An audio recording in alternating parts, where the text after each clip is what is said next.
Okay, I think I've given people enough time to join us. So I just want to say hello to our viewers who are joining us virtually, and of course to our panelists who have joined us as well. We really appreciate you taking the time to take part in this evening's panel. My name is Shannon Handy. I am a reporter for CBS News 8. I do a series called The Learning Curve, and it's a franchise that we started several months ago when the pandemic started.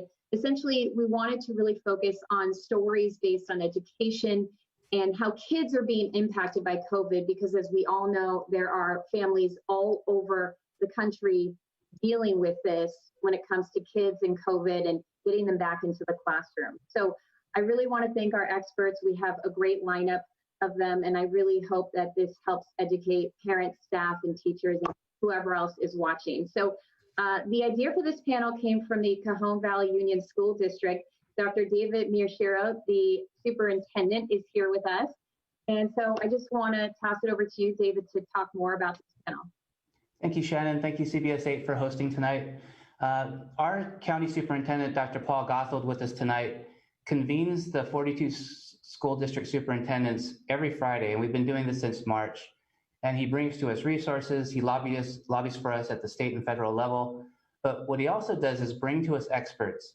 So Dr. Pong and Dr. Bradley and Vice President of Operations from Rady Children's Hospital, we've been able to hear from them in our county superintendent meetings about new findings, mitigation, safety practices, and also what we're learning about the spread of the virus. Stephan, our district attorney, has been a huge champion to help advocate for our children here. And what we wanted to do is to, with the help of 9th District PTA, California CSBA, and California Public Health, speak to our parents and our teachers and school staff directly, so they have the same information that we have as we open our districts to send their children back to school and to make decisions about their workplace.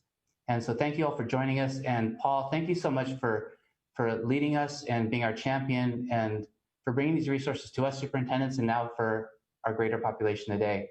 And welcome, Dr. Paul Gothold. And the #1 phrase, unmute yourself.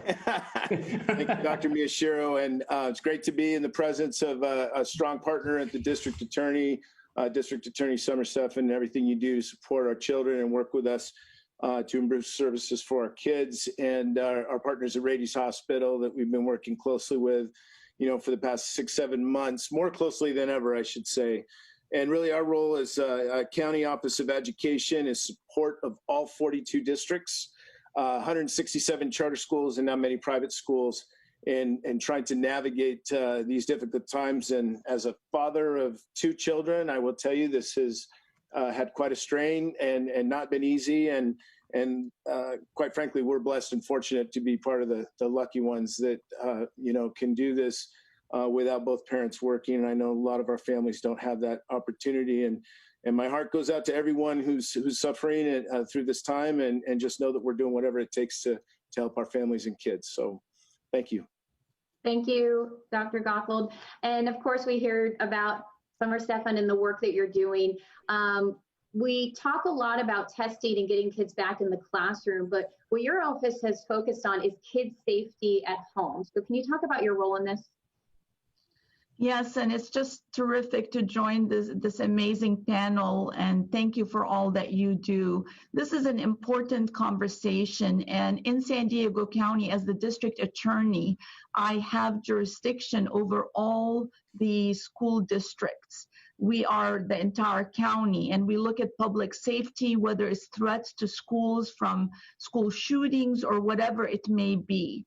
The pandemic brought another threat to our kids, a really huge threat that no one was really talking about as we discussed COVID. And it is the violence and trauma, child abuse, exploitation, the increased in human trafficking, in runaways that we've seen since the stay-at-home orders. And it was really important that I share this publicly so that the harm from COVID is weighed alongside the harm from staying home for our kids with regard to their health and their safety. Thank you, Summer. And I want to also thank Barb Ryan, who helped connect us with the Rady team. She's a school board member in Santee that helped facilitate this.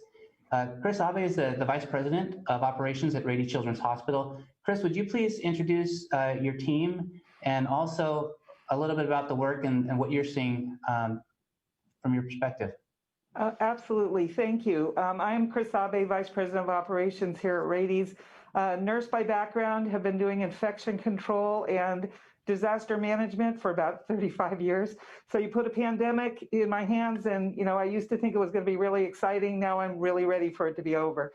But we've been working here at Rady's in being part of the team that really advocates for children of San Diego County. We all have the same mission, making sure that they're healthy, safe, and they get the education and the things they need. On our panel, and we've been working together, well, for years, but for this pandemic, I have Dr. John Bradley, who's the medical director of our infectious disease program and an infectious disease physician, and Dr. Alice Pong, who's the medical director of infection control and also our hospital epidemiologist. So we've been the team that have been leading the Rady COVID pandemic response, and we received our first potential patients back in January 30th with the expatriates that came into Miramar. So we've been doing this a long time, and what we can bring tonight is lessons learned from taking care of kids with COVID and how we've prevented spread throughout the hospital and how to keep the kids and the employees safe. So we're very thrilled to be here. Thank you. Thank you. So lots of the questions are going to be directed at your team. For example, how likely are children to catch and transmit COVID-19 at school? Is it safe for school employees to be in close proximity with the students? Should children play together at recess? And should they wear their mask when they're outside? And a lot of these questions you're going to answer in a short rapid fire presentation. So we're going to turn it back over to you and start with what you're hearing from your perspective and what parents and school employees need to know about coming back to school. Great, thank you. And we are going to bring a quick slide presentation up. And we want you to know that the questions that your faculty and your families have are very similar to the ones that our staff and our physicians' families have. We all have kids. So this is our opportunity to share that information, and we'll go quickly so we get the questions and answers. I turn it over to Dr. Bradley. Great, quickly. So first of all, it's a privilege. It's been really rewarding working with everybody on behalf of children and the families to get the kids back to school safely, and this collaboration is going to make it work. There's no single answer for every child in every school, but we know all the pieces of the puzzle that need to be there in order to get kids back safely and protect the teachers. And we're going to share much of that this evening. So a short presentation here. This just gives the cases in San Diego that are reported by the county. This is just in a format to show you by month what the number of cases by age group have been. And you can see things were fairly calm in June. We flattened the curve, and then in July 4th, we thought it was over, and everyone started to stop masking and congregate. Big peaks. And we made a big effort to close things back down again and educate about the importance of masks and distancing.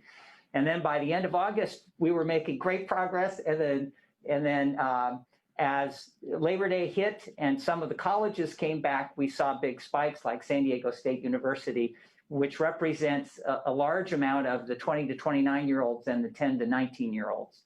And now things are going back to normal, or at least a level that is sustainable and controllable. Next slide, please.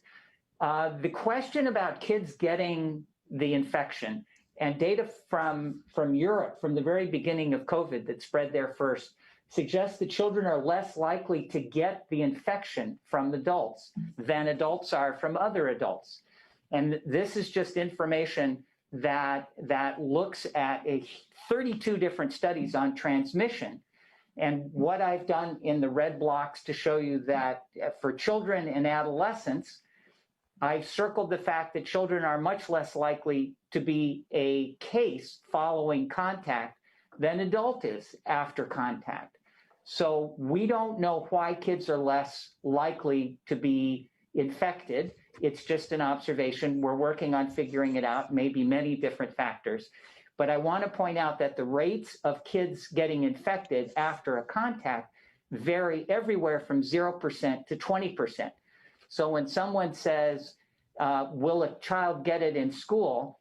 I can say, well, if they're sitting next to someone and they don't have masks, the rate is somewhere between 0 to 20%. And these are the most current, best data we've got. The vaccine. It's very clear that we're not going to get herd immunity, meaning that everyone, virtually everyone in the population will be immune from natural infection. And we're going to have to rely on vaccines. There's incredible progress in vaccines. And this was published by one of the Health and Human Services specialists, Nicole Lurie, that shows how rapidly the vaccines are being developed and funded. And just to bring us into October, the fact that the 3 fastest vaccine programs are actually nearing completion. The one that's being done, well, there's a couple, but one of them that UCSD is participating in, the Moderna NIH vaccine, will finish enrollment at 30,000 patients by next Friday. So half of them get vaccine, half get placebo, and we don't know which is which. There's a booster dose they'll get 28 days later, all of them. And then we track how well the vaccine works. So it actually looks like by early December, we will have information to the FDA about vaccine efficacy. But the trials for children won't start until all the data in adults have been reviewed and the vaccines are considered safe and effective. So we'll all be immunized before the children will be. And that's actually okay because of some of the slides that I'll show you about the disease process in just a minute. And this just shows, this is from the World Health Organization, tracks global vaccine. And there were 38 candidate vaccines a few weeks ago. There's 42 now if you go on their website. But I just wanted to let you know how vigorous globally the vaccine programs are, not just the United States, but Europe, China, everywhere, India, everyone's making vaccines. And no vaccine will be used in the United States unless the FDA reviews the data and the vaccines are safe and effective. Great. So, Alice, there was one slide on mortality that I just wanted to bring up. In San Diego County and across the United States, deaths from coronavirus occur mostly in those who are 60 years and above. But the vast majority of cases that are documented are in those who are under 60 years of age. Kids do really, really well with this particular infection. As a matter of fact, 50% of them have no symptoms at all. And no one would have believed this 2-3 months ago. So you don't know in a classroom which kid has infection and which kid doesn't, because they can have absolutely no symptoms. And the symptoms vary from nothing to a little bit of sore throat and congestion to very rare pneumonia. And we've only hospitalized a handful of kids since January with active coronavirus infection. So we're protecting the parents and the grandparents of these kids because we don't want them bringing the infection home and spreading it to susceptible adults. Sorry. And I would just need to say with all of that, even if you don't know if they are infected or not, the use of the mask prevents the transmission. Yes, it does. And the other mitigating factors, which we'll talk about. Thank you.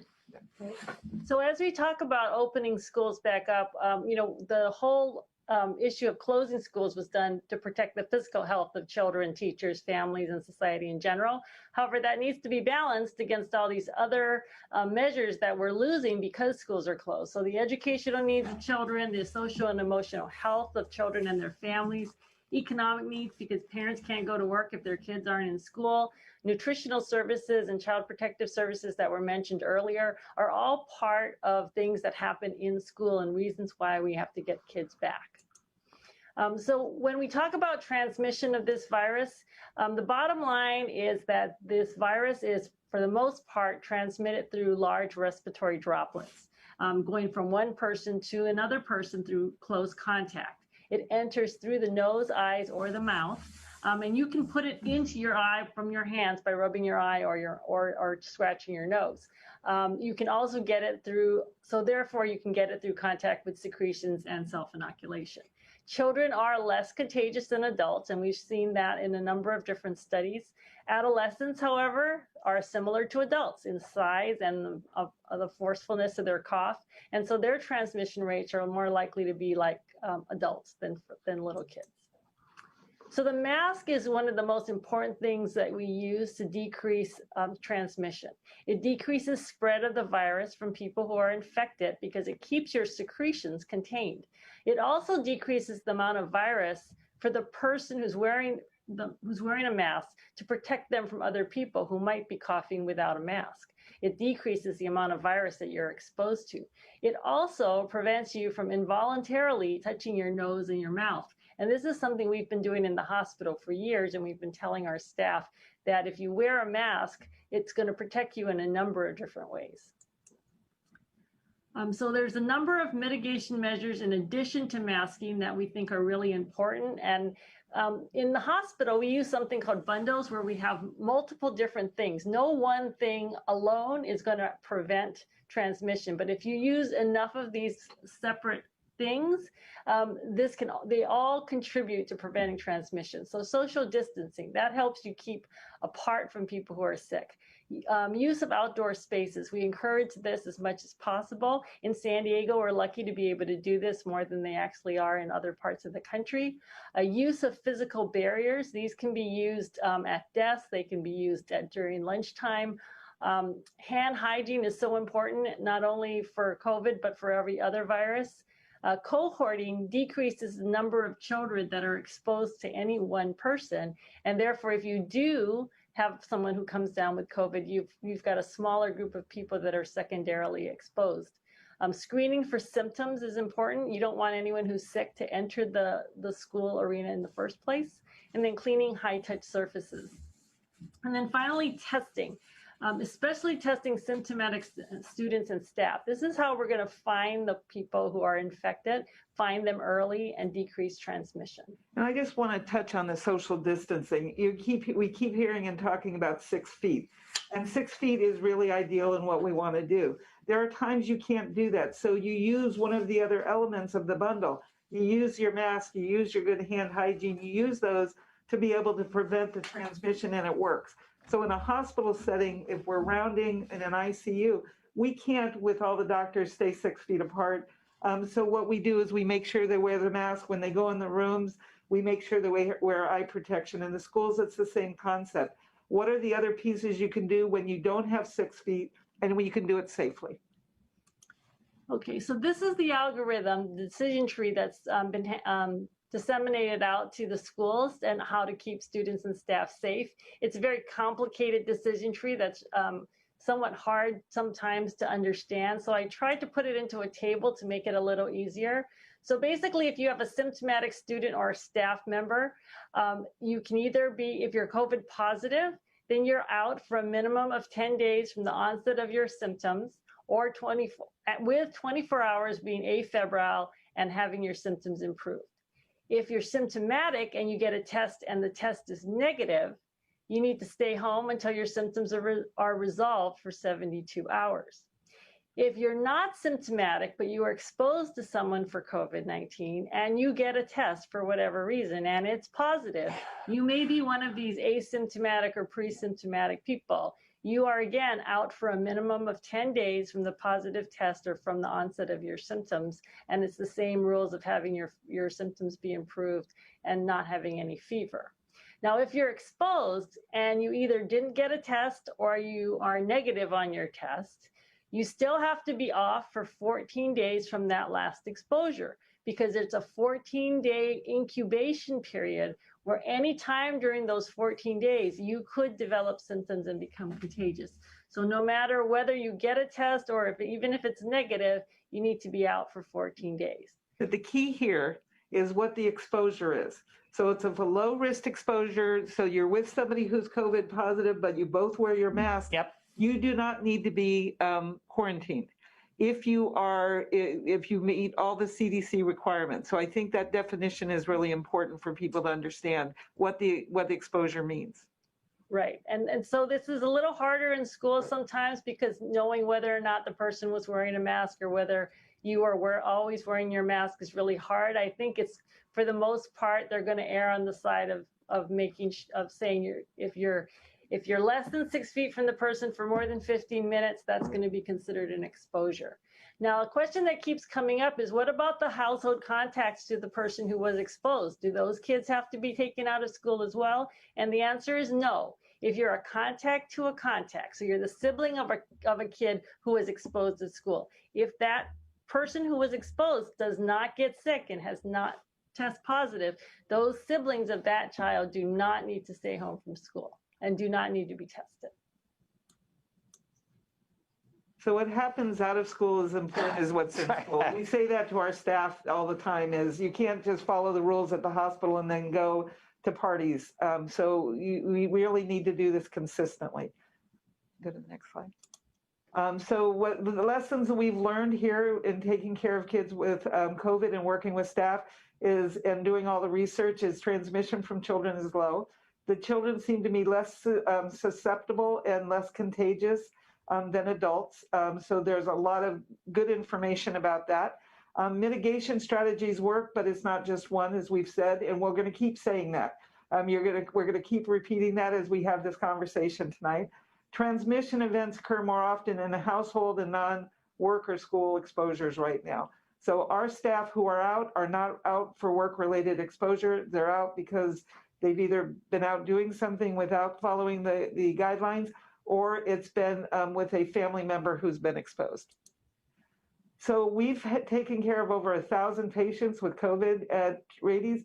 We've had zero transmission. We've had nobody come down sick. One of the things we do is we do a lot of testing of our staff, not only with PCR when they're symptomatic or they've had an exposure. We also do the serology testing to see if they had the disease and they have antibodies for it.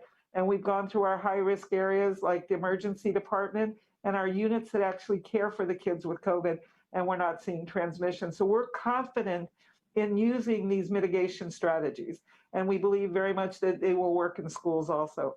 Got to have universal masking, social distancing, hand hygiene.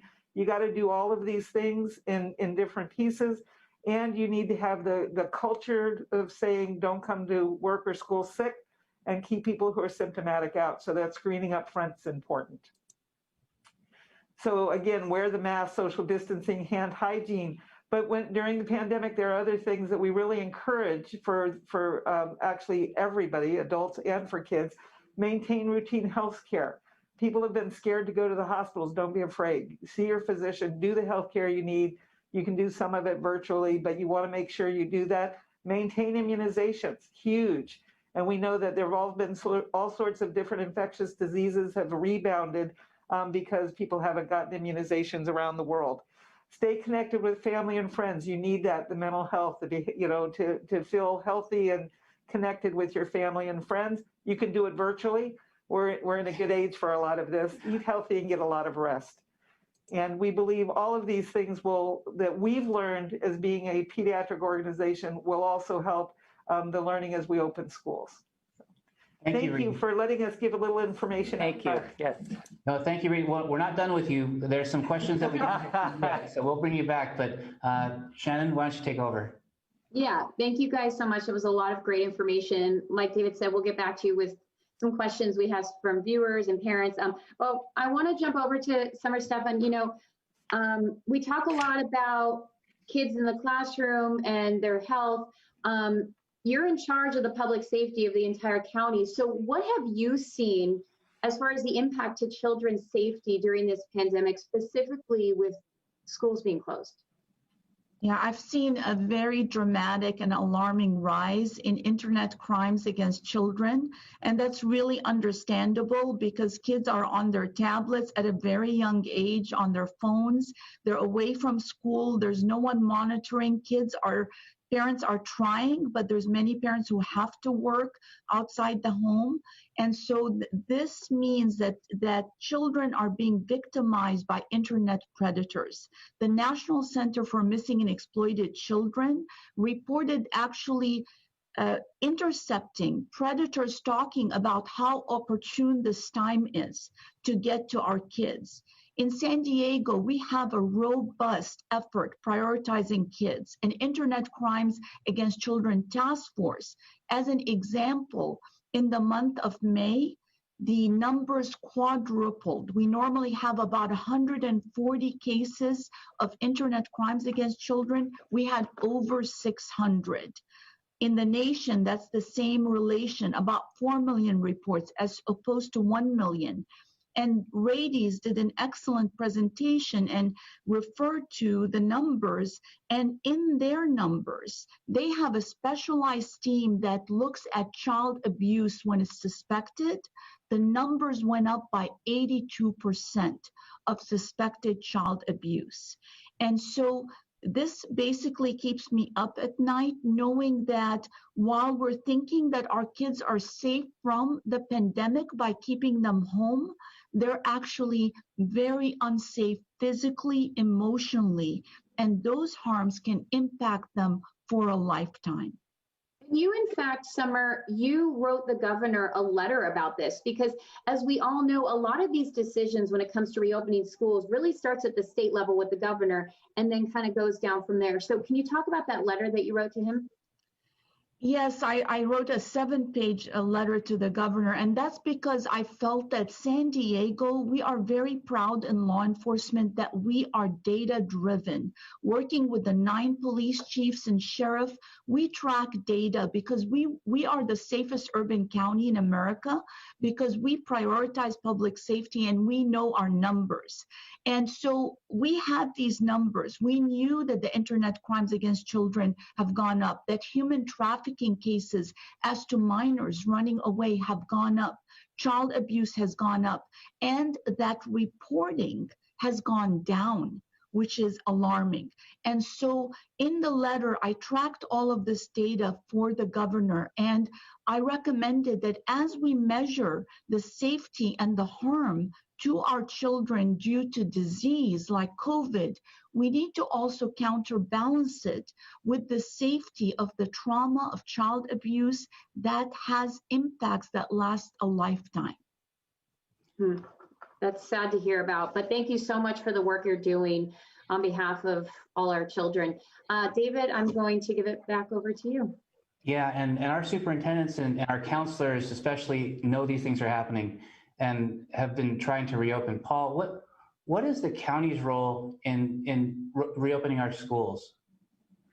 Yeah, we are basically here to provide support, service, guidance. When it comes to opening schools, it is the complete and total discretion of the local district and board.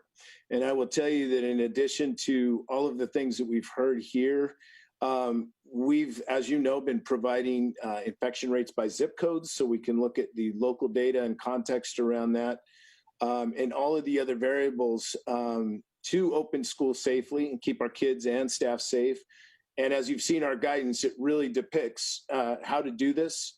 And again, we have the insight and intermediary role of interpreting some of the rules and regs as they continually change almost every week. And these tier systems, which is also brand new. But at the end of the day, we do not have the jurisdiction to open and close schools. That rests exclusively with districts. So the guidelines and the rules constantly change and they're vague at best.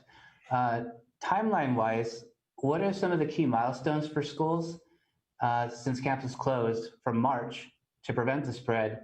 And then what are schools and districts working on now to reopen? What does that look like? Yeah, it just a snapshot. So when you think about this, when schools closed to prevent the spread in March, and we still are learning more about the disease every day, as you know, as the health officials know better than I. The doctor in front of my name gives me absolutely no license to practice medicine or epidemiology, so I'm just disclosing that up front.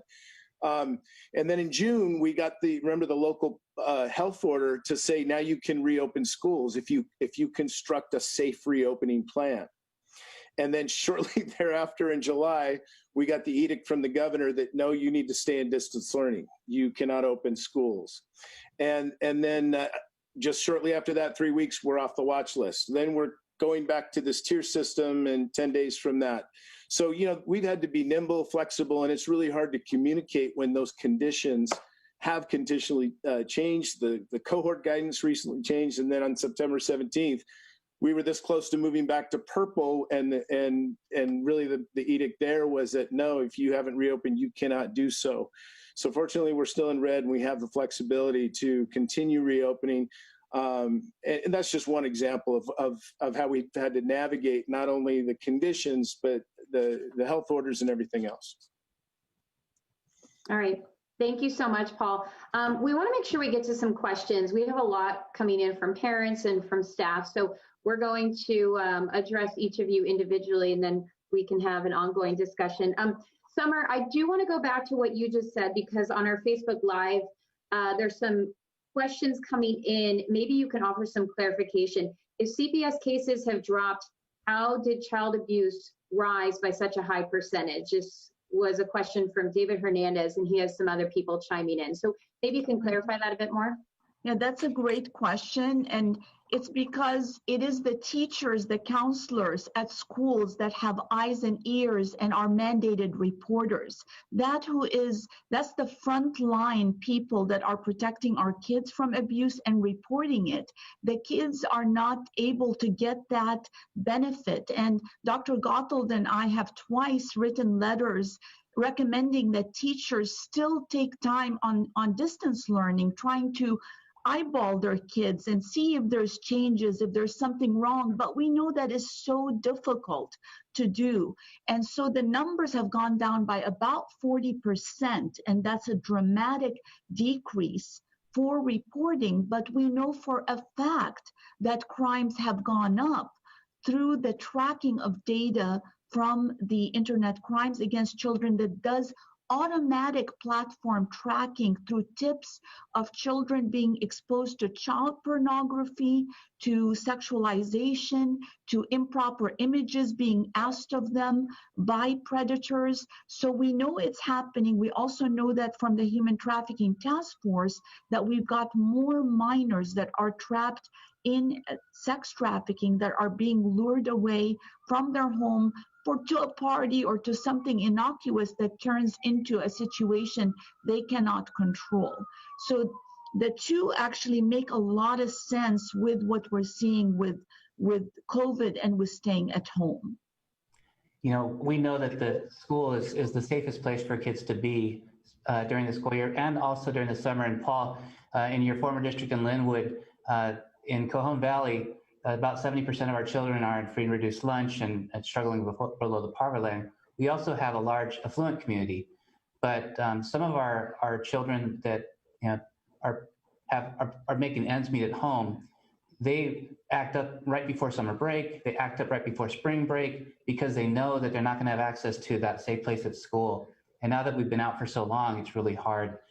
And so as districts struggle to come back, the questions about safety are about, well, should 6 feet be the rule or 3 feet? And we're getting caught up in some of the safety issues. Should kids wear their masks all the time? Is it okay for them to take off their mask when they're at recess? These are some of the parent questions coming in. And specifically from Audrey, as a parent, I'd like to ask this panel, is it really necessary for children to wear masks when they're at their desks surrounded by a barrier? Why can they not bring backpacks to lunch or school? And if nobody touches them, do kids need to be our kids need to be in-person learning? So to Rady team, this parent is struggling on the mask issue. Can we start there? So we'd start with the yes, you do need to wear the mask. And we know that it is difficult, but you get used to it. We require a mask for all of our workplace employees. And part of it is and especially children can get distracted. And when you don't have it on, and then all of a sudden you get in an exposure risk, you may not put it on when you need to. So wearing it consistently is the safety factor that's really going to make a difference. Agree with that 100%. That's that is probably the number one thing that is going to help keep rates down and transmission down in the schools. It's a really good question about the backpacks and the lunch bags, and where are the risks there? And I'm gonna say my answer, and then we may get something a little bit different. But I think the transmission risk there is lower. What you really need to do is make sure the hands are washed, and you need good sanitizer. The alcohol does take care of the virus. That's your bigger concern, is making sure the kids then don't, after they touch anything, whether it's what they're bringing in or the surfaces, they don't touch your eyes, nose, or mouth. I think what you want to do is you want to minimize the number of things that kids are bringing to school. You know, my daughter's actually back in school, and she wants to put everything in her backpack. And I'm like, no, all you're going to take in your backpack is your lunch and your water bottle. That is it. That's all you're going to take, and don't bring anything back home. You try to work with the teacher to do as much of the coursework that can be done through Zoom or through through computers, and that way, so you're not bringing home tablets and papers and all these types of things. So you want to try to minimize the number of things that are actually being brought in. And teach them to wipe it down. Frequently, even adult workspaces in the offices, we want to have more of attention to those surfaces. Wipeable, cleanable products. And the less stuff that they bring to school and that the teachers end up touching, then the less risk there is to teachers. But if the teachers do hand gel after touching handbags and lunch bags or whatever, then it decreases the risk to the teachers and other school workers. And I would just add to what the Rady's folks said, Dr. Miyashiro, there's actually no statewide or county-wide mandate on bringing, backpacks or lunch boxes to school. And actually, the one thing that is in the CDPH guidance that is a non-negotiable is wearing masks. That is the one thing that's in the guidance that says you must for grades 3 through 12. Let's stay there, Paul. So a lot of the questions are, well, if this district is doing that, why doesn't the other district do that? And you and I know that the answer to this question, but for everyone else, why don't all districts just use the same plan and the same rules and the same class size? Why isn't it that easy? Well, I think a lot of it has to do with the fact that they don't want to be overly prescriptive and give you the opportunity as local districts to make those local decisions. I mean, a lot of what we do in California is based on local control. I mean, our funding formula is even called that, local control accountability. But I think that, when it comes to, number of kids, the best we could do was under the assumptions, what is your school going to look like with 30% of kids on campus, 50% of kids on campus? Social distancing, masks, hand washing and sanitization. So these are the things that we continuously talk about. And, the question about, 6 feet, I think that if you're 5 or 4 feet, like the folks said, I mean, as long as you're adhering to the spirit and the intent of the law, we've even heard this from our county folks, that's not a deal breaker. Bringing all 3,000 kids on one campus is not advisable. But if you develop cohorts and if you do an AM and PM session and break up the amount of kids on campus at the same time, and you're limiting to the best of your ability class sizes when you can, you're following the spirit and intent of the health guidelines. And I think that's what is expected of us. And Dr. Miyashiro and Shannon, I want to add that I had a conversation today to get the latest from the county on this issue on school reopening. And Gary Johnston is our lead resilience officer, and they stand ready to help all the schools with their reopening plans. The good news is they've prioritized testing for teachers, school staff, and for kids. This is the newest thing, that kids 5 and above will get tested. And the county has prioritized that and will make it accessible. So that is an additional benefit. And from my part, again, coming from a family of educators with much respect to them and understanding the risks to them, that their heart is with these kids. And what's important is to really understand the detrimental effects, and the detrimental effects to our kids that are pretty heartbreaking. And kids from lower socioeconomic, even more so. I hear from parents all the time, distance learning is not working for them. They can't teach their kids. They don't have the same internet. They're not able to do pods. They can't get tutors. Their parents may not have the education level to help their kids. These are all big things that our county has to put all of the harms together and, at least in my mind, have a reopening plan. Have that in good conscience and then move forward step by step with the experts. I'm not the expert on COVID. I'm the public safety expert, and I stand ready to help them in any way I can. You know, Summer, I want to stay on that point regarding access to testing. I think it's great that the county is going to open that up because I did a story about this recently, and this is for the Rady's team. With cold and flu season right now and the restrictions in place at schools that are open, we know that if your child has a sniffle, they go home and you have to go through, you know, the testing or the 10 days. I actually dealt with that with my own daughter recently.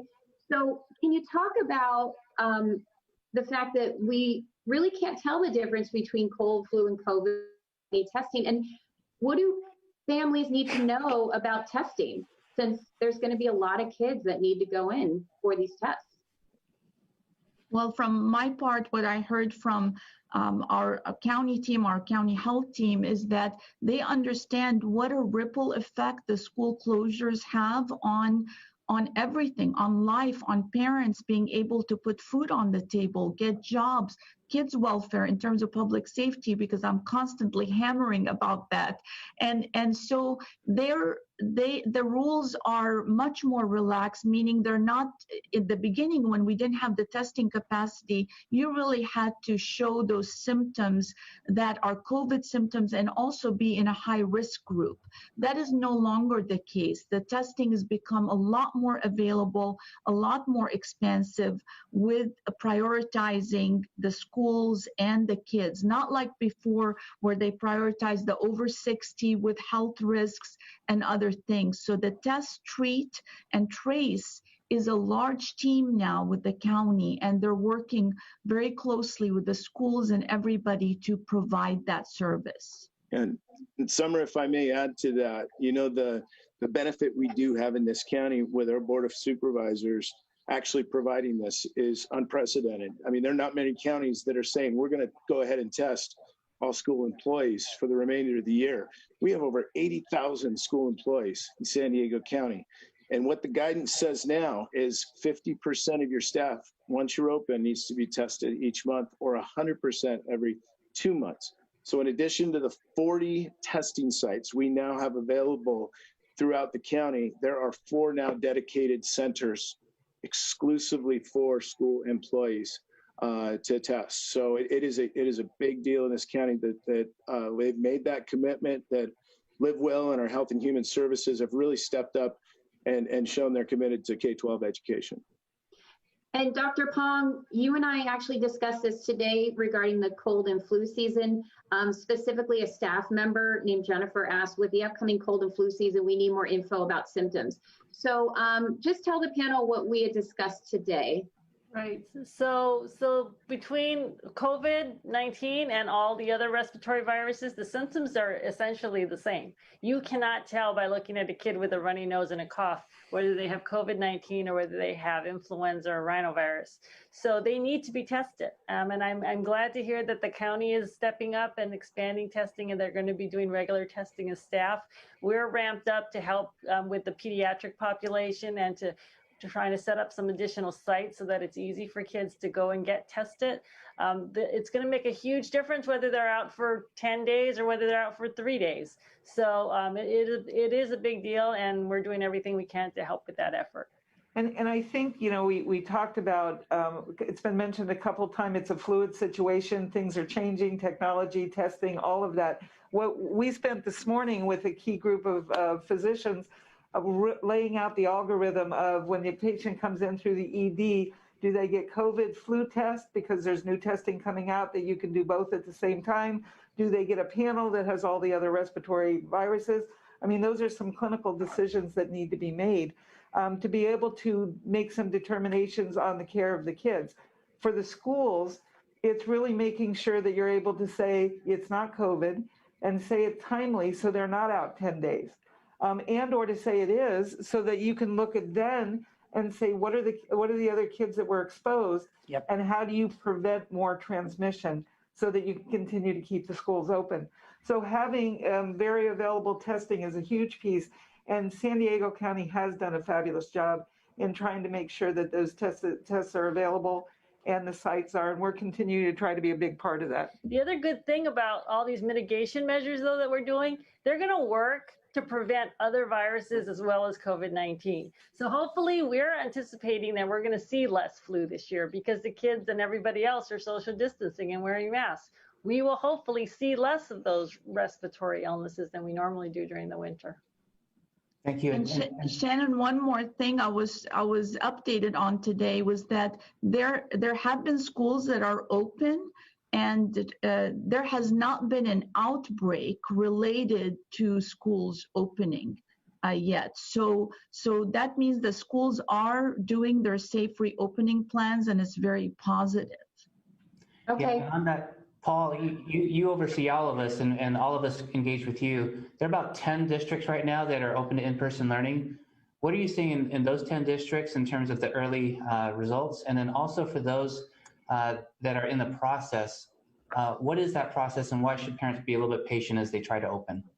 Well, I think for everything that we've talked about, it's a very complex issue, and I can tell you that superintendents are doing the best they can, and that all of these factors are on the table, they're being discussed, and everybody's at a different place for different reasons. And you know, one of the things that that when we talk about, you know, there hasn't been an outbreak, to my colleague's point, that what we brought up today, you know, I've seen a district that one kid was in contact with someone who tested positive.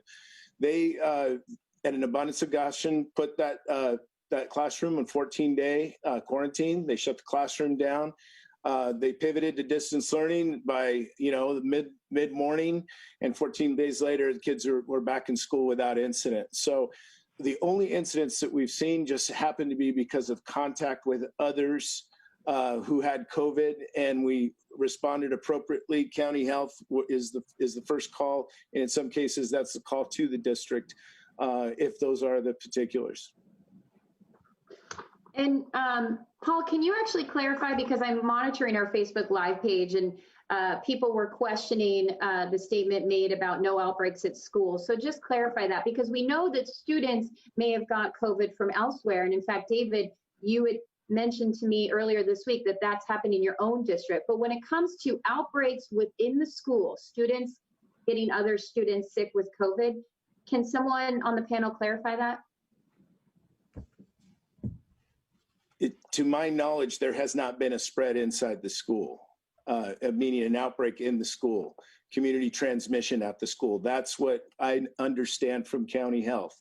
The kids that have tested positive or others was a result of contact outside of school, in which case the school responded by either closing the classroom for 2 weeks. So that would be something we would explore further with Dr. Wooten and her staff, but I have not heard of any outbreak in our schools. Okay, thank you for clarifying that. I know it was something people are curious about. And again, Summer, again, I'm monitoring our Facebook page, and people keep going back to what you were talking regarding the abuse cases. So what can the public do to help? Because you did mention that when children are out of school, they don't have the teachers to be able to report for them when they notice abuse. So what can the public do to help if kids aren't in school and there's all these abuse cases? Well, we'd want parents to really learn to have more knowledge about what their kids are doing on their computers, on their phones. We want them to ask questions, to explain directly to kids these issues about the person posing as a friend that may not be a friend. These are direct conversations that must be had with the kids. We want neighbors and anybody, grandparents, whoever comes in contact with the child, to be extra alert, to ask questions, to see changes in behavior. kids usually blame themselves and feel ashamed that they shared an improper photo or that something happened. And it's very important to talk to them about it. Those are all interim solutions to make sure that we safeguard our kids. But kids really need that normality of the trusted adults in their life. They need their sports, they need their faith places, everything that gives that kid the support system to build a village around them.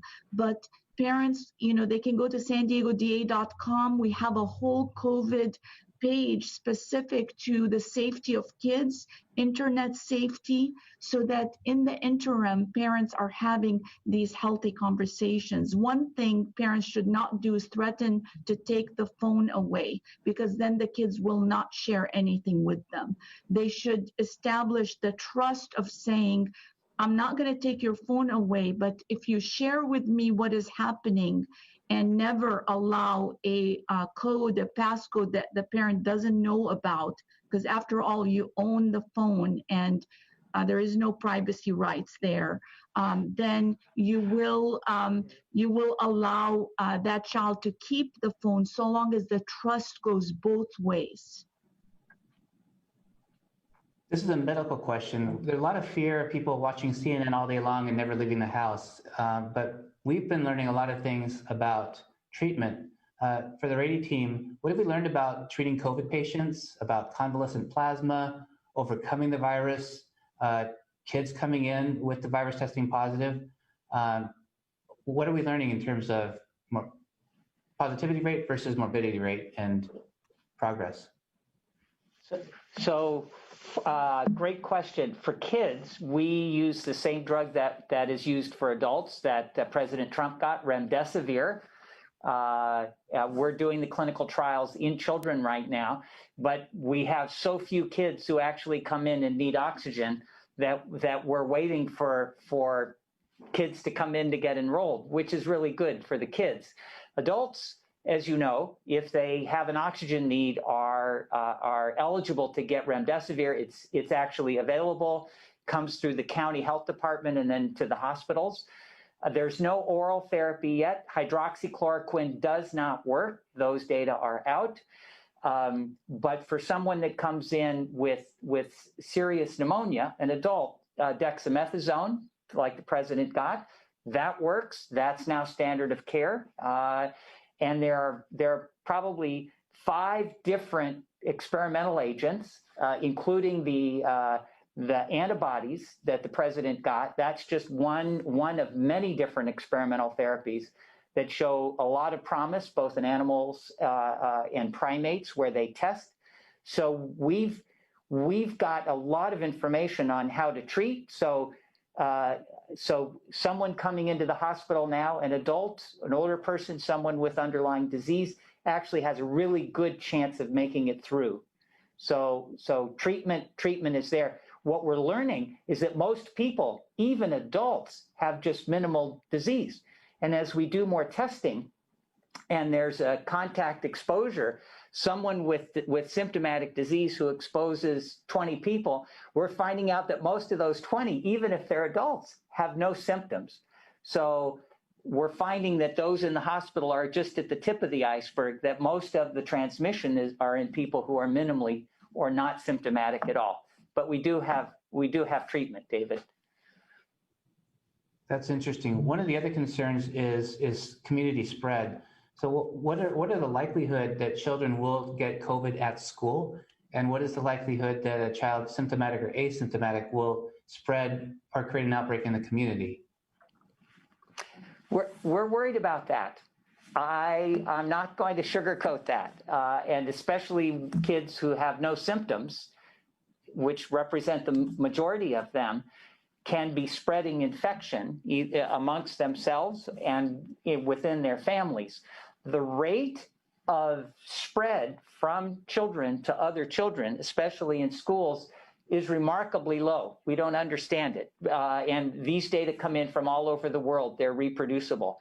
So if there is a child who turns up positive in the school, spread is actually going to be minimal, if at all. And I don't understand it, but I'm really grateful that that's a reproducible fact. But we worry more about kids bringing it into the home and spreading it. And there's also a potential for school workers, adult school workers, to pick it up from the kids if they don't wear their masks and do hand washing and a bit of distancing. So even though we're worried about it, we Yeah. do know that those mitigating factors work. yes, There's lots of really good studies internationally that show that a positive student in the classroom is not spreading it through. So right. there is lots of really good data about that the spread with school-age students in classes is not high, Right. Right. including the teachers. Right. And in our own hospital, we have lots of healthcare workers who are taking care of sick kids. And the kids are not wearing masks in most of these rooms. And we have had very little, if any, I don't think we've actually had any transmission from a patient to a healthcare worker. The healthcare workers who we've had who've gotten sick all got it at home or some other social event outside of work. So while we're worried, it's not a big enough worry to keep kids from going to school, and we can track it. And if there is an outbreak, as Dr. Gothold mentioned, we'll find it. The county will test, we'll close down that cohort of kids that get exposed, and we'll prevent spread. Right. And the important thing is the mask and all the mitigation measures, and that will keep you safe. Well, it encourages me that you're sitting 3 feet apart and you have your face coverings on and are not concerned because you're bundling and doing all the right things. So a classroom of children sitting with barriers and face coverings, we can do this safely as long as we make sure we're following the guidelines. Paul, Yes. some final thoughts before we close up the topic?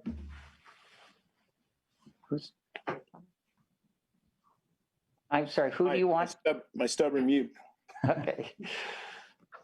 I just appreciate the opportunity to be here today and to share information and talk with folks that are doing this day to day. And I do want to acknowledge the fact that I know this is difficult and some of the data points are certainly troubling. But just know that we have some of the most vulnerable kids in this county. For those of you who don't know, we have programs and services specifically for foster homeless. We educate children in our juvenile halls and community schools and do that faithfully and honorably. And we're willing to do whatever it takes to make sure our kids are safe. And we also know that this is temporary. This is going to get behind us at some point, and we'll be better and stronger on the other end. And we'll do whatever it takes to support our 42 districts and work side by side with our critical partners to protect our kids. So thank you. Thank you. Summer? Thank you to everyone. Summer, did you have any final thoughts before we end this panel? Oh, it's an honor to be with you, and for anybody out there that needs any help with anything, please reach out to the DA's office. Our team will respond to you. And we love our children. We want to be there, and we want to make sure that they're safe and healthy. Yeah, we all want that. And I know that this conversation could go on all night, but we just blocked out an hour for this. And if we didn't get to people's questions, I apologize, there just isn't enough time. But this is an ongoing conversation, as we all know. So us, the media, and I know all of you officials will keep this conversation going and try to answer people's questions. If anyone wants to watch this panel, if you tuned in the middle of it, at the end, it will live on our CBS8 YouTube page, our website, CBS8.com, as well as our Facebook page. So again, I really appreciate all of you joining us tonight, and to the Cajon Union Valley School District for coming up with this idea to put this panel together. As David said today, he hears from all of you weekly, but the public doesn't get this access. So I think it was really interesting for them to see how this all works and the type of information we share weekly. Just one final comment. This is really hard work. So for the Cajon Valley employees and parents that are listening, and all those that are working to open up schools, thank you for doing that. We've heard over and over from parents that when they pick up their kids on that first day, that I saw my child for the first time in 6 months. They came and told me about their day, what they ate, who they saw, what they played, what they worked on. And the work is truly #heroes work here. Thank you all for working so hard. And for those teaching distance learning, that's not easy either. And Shannon, thank you for hosting this and for News 8. And maybe we can make this somewhat of a a more frequent thing. I would love that. Thank you all. Have a good evening. Thanks, everybody. Thank you. Thank you.